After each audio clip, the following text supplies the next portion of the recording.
Hello everyone and welcome back to the channel. If you are preparing for UPSC, OPSC, SSC or state PCS or even you are studying NCERT class 11, then this video is the perfect place to begin.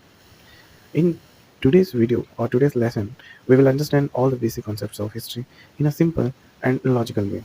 By the end of this video, you will be clearly understand what is history, what do BC, AC, BCE, CE means, what is difference between prehistory, protohistory, and history, how is the history divided into ancient, medieval, modern period, what are the stages of Stone Age, and what is archaeology, what is the sources of history, what is chronology, the complete timeline of Indian history.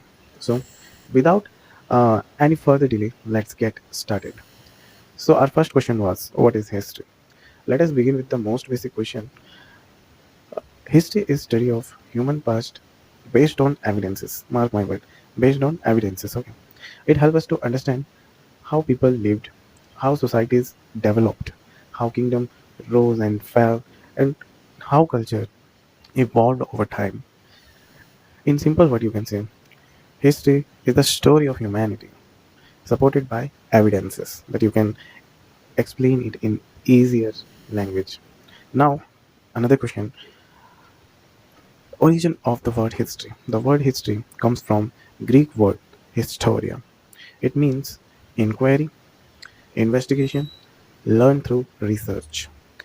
Therefore, history is not simply a collection of stories, it is a systematic study of the past based on facts and the evidences. Why do we study history? History is important because it helps us to understand the past, explain the present, make better decisions for future, learn from the achievements and mistakes of our earlier generation. So that is why history is often called the teacher of life. What do BC and AD means? These are traditional terms used to represent years. BC stands for before Christ, referring the years before the birth of Jesus Christ. AD stands for Anno Domini, a Latin phrase that meaning in the year of our Lord. It refers to the years after the birth of Jesus. For example, 500 BC means 500 years before birth of Christ. 8500 means 500 years after the birth of Jesus Christ. What do BCE and CE means? Today, most academic books uses BCE and CE instead of BC and AD.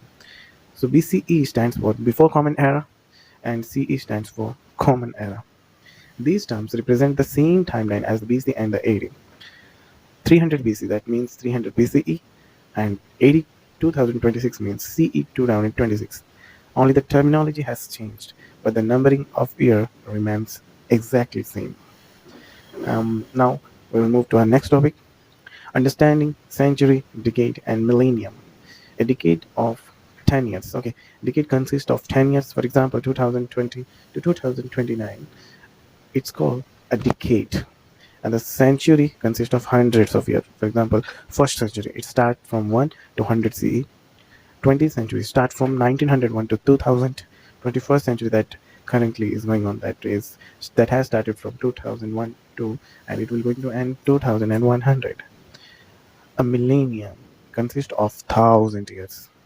The period from 2001 to 3000 is known as the third millennium. The type of history. Historians generally divided the human past into three major stages: prehistory, protohistory, and historical period. Prehistory refers to the period before the invention of writing. Since no written records existed, historians depend on archaeological evidences such as tools, bones, pottery, and cave paintings. Protohistory. Protohistory refers to the period when writing existed, but the script has not yet been fully deciphered. The best example is the Indus Valley civilization. Although inscriptions have been discovered, scholars have not yet completely understood the script. Historical period. Historical period begins when written records are available and can read and understand. For example, it includes Mauryan Empire, Gupta Empire, Mughal Empire, and British India. Or you can easily